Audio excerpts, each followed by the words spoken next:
ಬೆಳಿಗ್ಗೆ ಒಂದು 8:30 ತನಕ ಮಾತಾಡಿರ್ತೀನಿ, ಚೆನ್ನಾಗೇ ಮಾತಾಡಿರ್ತಾಳೆ. ಅವಳು ಸ್ವಲ್ಪ ಕೆಲಸ ಇದೆ, ಅಡುಗೆ ಮಾಡ್ತೀನಿ ಅಂತ ಅಂದ್ಬಿಟ್ಟು ಫೋನ್ ಇಡ್ತಾಳೆ.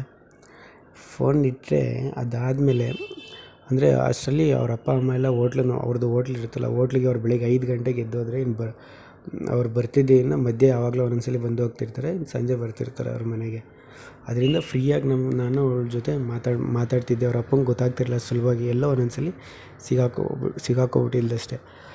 ಅದಾದಮೇಲೆ ಅವತ್ತು 8:30 9 ಗಂಟೆಗೆ ಫೋನ್ ಮಾಡು ಅಂತ ಹೇಳಿರ್ತಾಳೆ. 8:30 ಕಟ್ ಮಾಡಿರ್ತೀನಿ. 9 ಗಂಟೆಯಿಂದ ಫೋನ್ ಮಾಡೋಕ್ಕೆ ಸ್ಟಾರ್ಟ್ ಮಾಡಿ 11 ಗಂಟೆ ತನಕ ಫೋನ್ ಮಾಡ್ತೀನಿ. ಅವಳು ಫೋನ್ನೇ ತೆಗಿಯಲ್ಲ. ಎಷ್ಟು ಫೋನ್ ಮಾಡಿದ್ರೂ ಫೋನ್ ತೆಗಿಯಲ್ಲ. ನನಗೆ ತುಂಬ ಭಯ ಸ್ಟಾರ್ಟ್ ಆಗೋಗುತ್ತೆ. ಅವಳ ಫ್ರೆಂಡ್ಗೆ ಅವಳು ನನ್ನ ಹತ್ರ 2-3 ನಂಬರ್ ಇರುತ್ತೆ, ಎಲ್ರಿಗೂ ಫೋನ್ ಮಾಡ್ತೀನಿ, ಯಾರೂ ಫೋನ್ ತೆಗಿತಿರಲ್ಲ. ಕೊನೆಗೆ 11:30ಗೆ ಒಂದು ಫೋನ್ ಬರುತ್ತೆ ಆ ಕಡೆಯಿಂದ, ಅವಳ ಫ್ರೆಂಡ್ ಫೋನಿಂದ. ಹಿಂಗೆ ರೀತಾ ಅವರಪ್ಪ ಸತ್ತೋಗ್ಬಿಟ್ಟಿದ್ದಾರೆ ಅಂತ ಫೋನ್ ಮಾಡ್ತಾಳೆ, ಸೂಸೈಡ್ ಮಾಡ್ಕೊಂಡಿದ್ದಾರೆ ಅಂತ. ನನಗೆ ನಂಬೋಕ್ಕಾಗ್ತಿಲ್ಲ. ಏನಪ್ಪ ನೀನು ಈ ಥರ ಎಲ್ಲ ತಮಾಷೆ ಮಾಡ್ತೀಯ, ಸಾತ್ತಿದ್ದಾರೆ ನಿಮ್ಮ ದೊಡ್ಡಪ್ಪನ ಬಗ್ಗೆನೇ ಈ ಥರ ಎಲ್ಲ ಹೇಳ್ತಿಲ್ಲಪ್ಪ.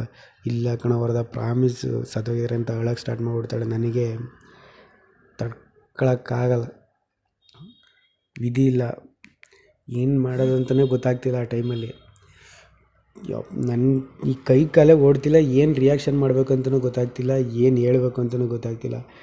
ನೀನು ಅವಳು ಆಮೇಲೆ ಅಷ್ಟು ಹೇಳಿದ್ಮೇಲೆ ಹೇಳ್ತಾಳೆ, ನೀನು ಇಷ್ಟು ದಿನ ಏನೋ ಮಾತಾಡ್ತಿರಲ್ಲ ಅವ್ರ ಜೊತೆ, ನೋಡಲಿಲ್ಲ ಪಾಪ ಅವ್ರನ್ನ ಕೊನೆ ಕ್ಷಣದಲ್ಲೂ ಸಹ ಅವರು ಸುಮಾರು ಅದಾದಮೇಲೆ ಗಲಾಟೆ ಆದಮೇಲೆ ಒಂದು 6 ತಿಂಗಳು ಅವ್ರನ್ನ ಕಣ್ಣಿಂದ ಲಾಸ್ಟ್ ನೋಡಿದ್ದು ಅಂದರೆ February 13th ಅಷ್ಟೇ ಲಾಸ್ಟ್ ಅವ್ರು ನೋಡಿದ್ದು. ಅದಾದಮೇಲೆ ಇನ್ನು ಅವಳನ್ನ ನೋಡೋಕ್ಕೆ ಅವ್ರ ಅಪ್ಪನ ನೋಡೋಕ್ಕೆ ಆಗಲಿಲ್ಲ ಇನ್ನು. ಅದಾದಮೇಲೆ ಅವಳು ಹೇಳ್ತಾಳೆ, ನೋಡು ನಿನಗೆ ರೀತಾ ಬೇಕು ಅಂತಂದರೆ ನೀನು ಇವತ್ತು ಬರಲೇಬೇಕು ಅಂತ ಹೇಳ್ತಾರೆ. ಅದು ಅಲ್ಲದೆ ಅವ್ರ ಊರವರು ಹೇಳಿರ್ತಾರಂತೆ, ಇಡೀ ಊರಿಗೆಲ್ಲ ಪಬ್ಲಿಕ್ ಆಗಿರುತ್ತೆ ನಾವಿವರು ಲವ್ ಮಾಡ್ತಿರೋದು. ಅವಾಗ ಅವ್ರ ಊರವ್ರು ಹೇಳಿದ್ರಂತೆ, ಆ ಹುಡ್ಗಂಗೆ ಫೋನ್ ಮಾಡಿ ಪಾಪ ಬಂದು ನೋಡಲಿ ಆ ಹುಡ್ಗನು ಅಂತ ಹೇಳಿದ್ರಂತೆ. ಅದರಿಂದ ಆ ವಿಚಾರನೂ ಇವಳು ಹೇಳ್ದಂಗೆ ಆಗುತ್ತೆ ಅಂದ್ಬಿಟ್ಟು ಬರಲೇಬೇಕು ಅಂತ ಹೇಳ್ತಾಳೆ.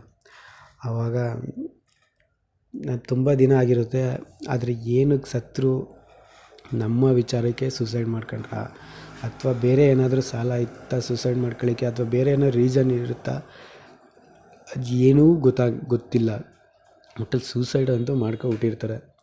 ಸರಿ ಅಂದ್ಬಿಟ್ಟು ನಾನು ಹೋಗ್ತೀನಿ. ನಾನು ಹೋಗೋಷ್ಟರಲ್ಲಿ ಎಲ್ಲ ಮುಗ್ದೋಗಿರುತ್ತೆ, ಕಾರ್ಯನೇ ಮುಗ್ದೋಗಿರುತ್ತೆ, ಸುಟ್ಟಾಕ್ಬಿಟ್ಟಿರ್ತಾರೆ. ಆಮೇಲೆ ಹೋಗಿ ಮಾತಾಡಿಸ್ಕೊಂಡು ಅವ್ರ ಅಮ್ಮನ ರೀತಿನ ಎಲ್ಲರನ್ನೂ ಮಾತಾಡಿಸ್ಕೊಂಡು ಬೆಳಗ್ಗೆನೇ ಬಂದುಬಿಡ್ತೀನಿ. ಆಮೇಲೆ ಮತ್ತೆ ಅವರಪ್ಪ ಸದ್ಮೇಲೆ ಇನ್ನು ಮತ್ತೆ ನಾನು ಅವ್ರ ಸಾವಿಗೆ ಹೋಗ್ಬಿಟ್ಟು ಬಂದಮೇಲೆ ಮತ್ತೆ ಅವ್ರ ಮನೆಯವ್ರಿಗೆಲ್ಲ ಗೊತ್ತಾಗುತ್ತೆ, ಮತ್ತು ಇನ್ನೂ ಜಾಸ್ತಿ ಆಗ್ತಾ ಹೋಗುತ್ತೆ ನಮ್ಮದು.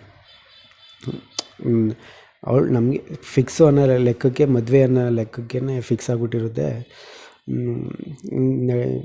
ಫಿಕ್ಸ್ ಆಗಿಬಿಟ್ಟು ಹಿಂಗೆ ಕಂಟಿನ್ಯೂ ಆಗ್ತಿರುತ್ತೆ. ಮತ್ತೆ ಹಿಂಗೆ ಕಂಟಿನ್ಯೂ ಆಗುವಾಗ ನಾನು ಒಂದು 2-3 ಸಲ ಎಲ್ಲ ಆದಮೇಲೆ ಒಂದು 2 ಸಲ ಹೋಗ್ಬಿಟ್ಟು ಬರ್ತೀನಿ. ಮತ್ತು ದೀಪಾವಳಿ ಹಬ್ಬ ಇರುತ್ತೆ ನವಂಬರ್ ತಿಂಗಳಲ್ಲಿ, ಆ ತಿಂಗಳಲ್ಲೂ ಹೋಗ್ಬಿಟ್ಟು ಅವ್ರ ಊರಲ್ಲಿ ತುಂಬ ಗ್ರ್ಯಾಂಡಾಗಿ ನಡೆಯುತ್ತೆ ಅದು ದೀಪಾವಳಿ ಹಬ್ಬ. ಆ ಟೈಮಲ್ಲೂ ಹೋಗ್ಬಿಟ್ಟು ಬಂದಮೇಲೆ ಆಮೇಲೆ ಅವಳ ತಮ್ಮ ಅವಳ ಹತ್ರ ಹೇಳ್ತಾನಂತೆ, ನೋಡು ಈ ಥರ ಎಲ್ಲ ಬಂದೋಗೋದೆಲ್ಲ ಚೆನ್ನಾಗಿ ಕಾಣಲ್ಲ, ಅವ್ರ ಅಪ್ಪ ಅಮ್ಮನ ಕರ್ಕೊಬಂದು ಮಾತಾಡ್ಬಿಟ್ಟು ಮದುವೆ ಫಿಕ್ಸ್ ಮಾಡಿದ್ಮೇಲೆ ಏನಾದರೂ ಮಾಡ್ಕೊಳ್ಳಿ ಆಮೇಲೆ ಅವ್ರ ಅಪ್ಪ ಅಮ್ಮ ಬಂದು ಮಾತಾಡೋ ತನಕ ನೀನೂ ಮಾತಾಡೋಂಗಿಲ್ಲ, ಅವ್ನು ನಮ್ಮ ಮನೆಗೆ ಬರೋಂಗೂ ಇಲ್ಲ ಅಂತ ಅವನು ವಾರ್ನ್ ಮಾಡಿಬಿಡ್ತಾನೆ. ಅವಳ ಹತ್ರ ಹೇಳ್ಬಿಟ್ಟಿರ್ತಾನೆ, ನಿನ್ನ ತಮ್ಮ ಬೇಕು ಅನ್ನೋಂಗಿದ್ರೆ ಇವೆಲ್ಲನೂ ಸ್ಟಾಪ್ ಮಾಡಿಬಿಡು, ಇಲ್ಲಾಂದರೆ ನಿನ್ನ ತಮ್ಮ ಏನಾದರೂ ಪರವಾಗಿಲ್ಲ, ನನಗೆ ಅವನೇ ಬೇಕು ಅನ್ನೋಂಗಿದ್ರೆ ನಿನ್ನ ಇಷ್ಟ ಬಂದಂಗೆ ಮಾಡು ಅಂತ ಹೇಳ್ತಾನೆ. ಪಾಪ ಅವಳು ಆಲ್ರೆಡಿ ಅವ್ರ ಅಪ್ಪನೂ ಕಳ್ಕೊಂಡಿರ್ತಾಳೆ, ಈ ಕಡೆ ತಮ್ಮನೂ ಕಳ್ಕೊಳ್ಳೋಕೆ ಇಷ್ಟ ಇಲ್ಲದೆ ಇರೋದ್ರಿಂದ ಹೇಳ್ತಾಳೆ. ಯಾಕಂದ್ರೆ ನನಗೂ ಅವಳನ್ನ ಬಿಟ್ಕೊಡೋಕೆ ಇಷ್ಟ ಇರೋಲ್ಲ. ಅದರಿಂದ ನಾನು ನಮ್ಮ ಅಪ್ಪ ಅಮ್ಮ ಅವ್ರು ಎಲ್ಲರನ್ನೂ ನಾನು ತುಂಬ ಕನ್ವಿನ್ಸ್ ಮಾಡೋಕ್ಕೆ ನೋಡ್ತೀನಿ. ಅವರು ಮಾತು ಎತ್ತಿದ್ರೆ ಬೇರೆ ಜಾತಿ ಅಷ್ಟು ಬಿಟ್ಟು ಅವ್ರು ಇನ್ನೇನು ಹೇಳ್ತಿರಲ್ಲ. ಅವ್ರು ನಮ್ಮ ಜಾತಿಯೆಲ್ಲ, ಬೇಡ ಹುಡುಗಿ ಅಷ್ಟು ಮಾತ್ರ ಹೇಳ್ತಿರ್ತಾರೆ. ಆದ್ರೂ ನಮಗೆ ಬಿಡೋಕ್ಕಾಗ್ತಿರಲ್ಲ. ಯಾಕಂದರೆ first love is best love ಅಂತ ಹೇಳ್ತಾರೆ. ಆವಾಗ ಅಷ್ಟೊತ್ತಿಗೆ ಒಂದು 19-20 ವರ್ಷ ಹತ್ತತ್ರ ಇರುತ್ತೆ ಏಜ್. ಅದು ಆ ಟೈಮಲ್ಲಿ ಇನ್ನೇನು ಓದೋದಕ್ಕೆ ಒಂದು ಸಲ ಲವ್ ಅನ್ನೋದಕ್ಕೆ ಬಿದ್ದುಬಿಟ್ರೆ ಅವನು ಎಂಥ ರ್ಯಾಂಕ್ ಸ್ಟೂಡೆಂಟೇ ಆದ್ರೂ ಆ ವಯಸ್ಸಲ್ಲಿ 17ರಿಂದ 21 ವರ್ಷದ ತನಕ ಅವನ ವಯಸ್ಸನ್ನ ಅವನು ಹಿಂಗೆ ಅವನ ಮನಸ್ಥಿತಿನ ಅವನು ಹೇಗೆ ಮೇಂಟೈನ್ ಮಾಡ್ತಾನೆ ಅದು ಅವನ ಮೇಲೆ ಡಿಪೆಂಡ್ ಆಗುತ್ತೆ. ಒಂದು ಚೂರು ಯಾಮಾರ್ದು ಬಿತ್ತು ಅಂದರೆ ಇನ್ನು ಲೈಫಲ್ಲಿ ಅವನು ಎಂಥ ಒಳ್ಳೆಯ ವ್ಯಕ್ತಿ ಆಗಿದ್ರು, ಅವನು ಎಂಥ ಒಳ್ಳೆಯ ಸ್ಟೂಡೆಂಟ್ ಆಗಿದ್ರು ಅವನಿಗೆ ಓದೋದ್ರ ಕಡೆಯೂ ಗಮನ ಬರೋಲ್ಲ, ಏನೂ ಬರೋಲ್ಲ. ಲವ್ ಹುಡುಗಿ ನಮ್ಮ ಹುಡುಗಿ ಅಷ್ಟೇ. ಆ ಮೈಂಡಲ್ಲಿ ಅಷ್ಟು ಬಿಟ್ಟರೆ ಇನ್ನೇನು ಓಡೋದೇ ಇಲ್ಲ ವಯಸ್ಸಲ್ಲಿ ಅಂತ ಅನಿಸುತ್ತೆ ನನಗಾಗಿದ್ದ ಅನುಭವದಲ್ಲಿ.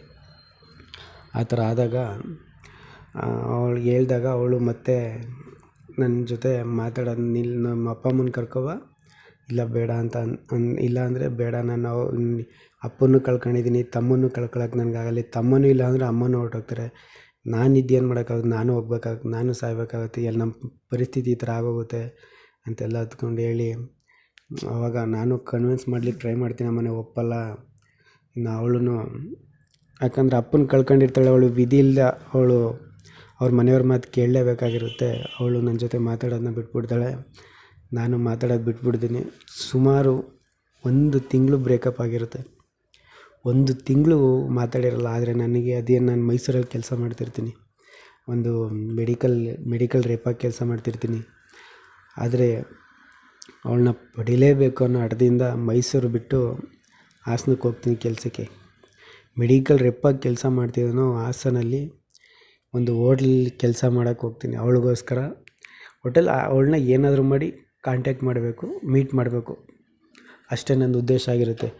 ಈ ಟೈಮಿಂಗ್ಸಲ್ಲಿ ನಮ್ಮ ಮನೆಯವರೆಲ್ಲ ಫೋನ್ ಮಾಡಿ ಅವಳಿಗೆ ಬೈದು, ಇನ್ನು ಆಮೇಲೆ ನಮ್ಮ ಚಿಕ್ಕಪ್ಪ ಅವಳು ಫೋನ್ ಮಾಡಿ ಈ ಥರ ಅವನು ಫಸ್ಟ್ ಯಾವುದೋ ಹುಡುಗಿನ ಲವ್ ಮಾಡ್ತಿದ್ದ, ಬೆಂಗಳೂರಲ್ಲಿ ಲವ್ ಮಾಡ್ತಿದ್ದ, ಅಲ್ಲಿ ಲವ್ ಮಾಡ್ತಿದ್ದ, ಇಲ್ಲಿ ಲವ್ ಮಾಡ್ತಿದ್ದ, ಏನೇನೋ ಮಾಡಿ ಬಂದ್ಬಿಟ್ಟಿದ್ದ, ಪ್ರೆಗ್ನೆಂಟ್ ಮಾಡಿಬಿಟ್ಟಿದ್ದ, ಬಿಟ್ಬಿಟ್ಟು ಬಂದಿದ್ದಾನೆ, ಹಾಗೆ ಹೀಗೆ ಅಂತೆಲ್ಲ ಏನೇನೋ ಸುಳ್ಳು ಹೇಳ್ಬಿಟ್ಟಿರ್ತಾರೆ ಅವಳಿಗೆ.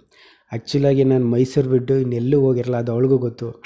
ಆದರೆ ಈಗ ನಮ್ಮ ಮನೆಯವರೇ ಹೇಳಿದಾಗ ಅವ್ರು ಏನು ಅನ್ಕೊಳ್ತಾರೋ, ಏನೋ ಮಾಡಿರ್ಬೋದು ಅನ್ನೋ ಅವಳ ಮೈಂಡಲ್ಲಿ ಅದು ಆ ಥರನೂ ಉದ್ಭವ ಆಗಿಬಿಟ್ಟಿರುತ್ತೆ. ಅವಳು ಅನ್ಕೊಳ್ಳೋದಕ್ಕಿಂತ ಅಕ್ಕಪಕ್ಕದಲ್ಲಿ ಅದನ್ನು ಕೇಳ್ಕೊಂಡು ಹೇಳ್ಕೊಡೋರು ಇರ್ತಾರಲ್ಲ, ಇರಬೇಕೇನೋ ಕಣಪ್ಪ, ಹಿಂಗೆಲ್ಲ ಮಾಡಿರ್ಬೋದೇನೋ, ಬಿಟ್ಬಿಡು ಅವನ್ನ, ಹಾಗೆ ಹೀಗೆ ಅಂತೇಳಿ ಹೇಳ್ಬಿಟ್ಟಿರ್ತಾರೆ. ಇವಳು ಅದನ್ನೇ ಮೈಂಡ್ಗೆ ಹಾಕೋಬಿಟ್ಟು ಬಿಟ್ಟೇ ಬಿಟ್ಟಿರ್ತಾಳೆ.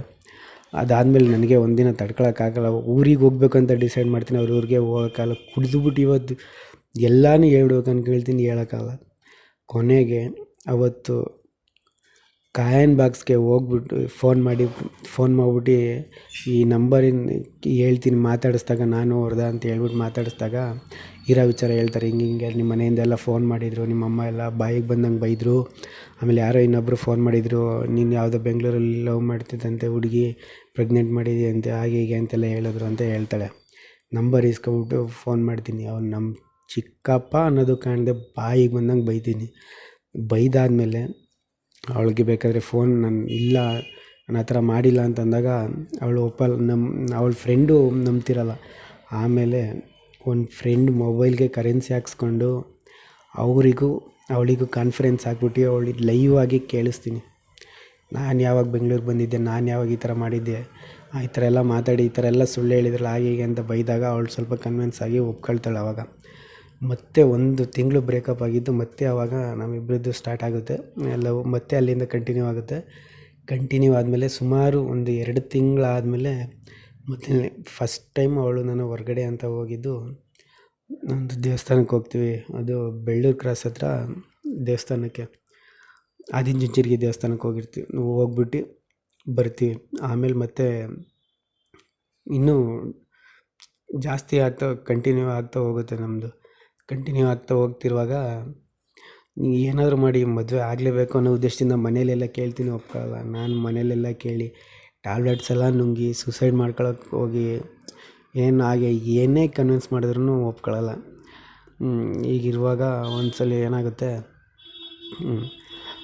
ನಮ್ಮ ಊರವರೆಲ್ಲ ಅಲ್ಲಿಗೆ ಹೋಗಿರ್ತಾರೆ. ನಮ್ಮ ಊರವರೆಲ್ಲ ಒಂದ್ಸಲ ಹೋದಾಗ ನಾನು ಹೋಗಿರ್ತೀನಿ ಅವ್ರ ಜೊತೆ.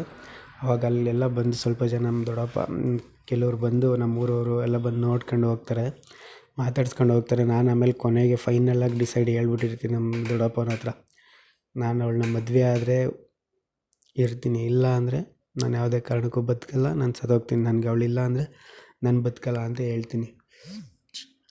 ಅವಾಗ ಅವರು ಎಲ್ಲಿ ಇಲ್ಲ ಅಂದರೆ ಸತ್ತೋಗ್ತಾನೆ ಅಂತ ಅಂದ್ಬಿಟ್ಟು ಅವರೇ ಏನಾದರೂ ಮಾಡಿ ಕನ್ವಿನ್ಸ್ ಮಾಡಿ ಮದುವೆ ಮಾಡಬೇಕು ಅನ್ನೋ ಲೆಕ್ಕಾಚಾರಕ್ಕೆ ಬರ್ತಾರೆ.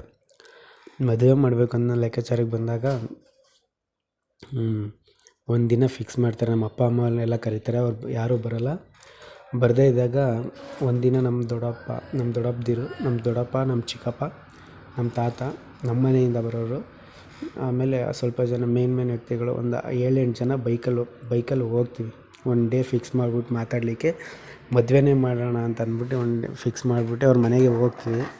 ಅವತ್ತು ಹೋದಾಗ ನಾವು ಹೋಗ್ತೀವಿ, ಅವ್ರಿಗೂ ಹೇಳಿರ್ತೀವಿ ಇಷ್ಟು ಜನ ಬರ್ತಿದ್ದೀವಿ ಅಂತೆಲ್ಲ ಹೇಳಿರ್ತೀವಿ. ಅವರೆಲ್ಲ ಈಗ ಒಂದು ಹುಡುಗನ ಮನೆಯಿಂದ ಹುಡುಗಿ ಮನೆಗೆ ಹೆಣ್ಣು ಕೇಳಲಿಕ್ಕೆ ಹೋದಾಗ ಏನು ಎಲ್ಲ ಯಾವ ಥರ ಸಂಸ್ಕಾರ ನಡೆಯುತ್ತೆ, ಸಾಮಾನ್ಯವಾಗಿ ಏನು ಹೇಳ್ತಾರೆ ಅದಕ್ಕೆ, ಒಂದು ಹುಡುಗನ ಮನೆಯವ್ರು ಹುಡುಗಿ ಮನೆಗೆ ಹೋದಾಗ ಯಾವ ಥರ ಫಂಕ್ಷನ್ ಇರುತ್ತೆ ಆ ಥರ ಅವರು ಅರೇಂಜ್ ಮಾಡಿರ್ತಾರೆ. ಎಲ್ರಿಗೂ ಊಟ ಎಲ್ಲ ವ್ಯವಸ್ಥೆ ಮಾಡಿರ್ತಾರೆ. ಹೋಗ್ತೀವಿ, ಎಲ್ಲ ಮಾತುಕತೆ ಆಗುತ್ತೆ. ಮಾತುಕತೆ ಆಗಿ ವರದಕ್ಷಿಣೆ ವಿಚಾರ ಬರುತ್ತೆ.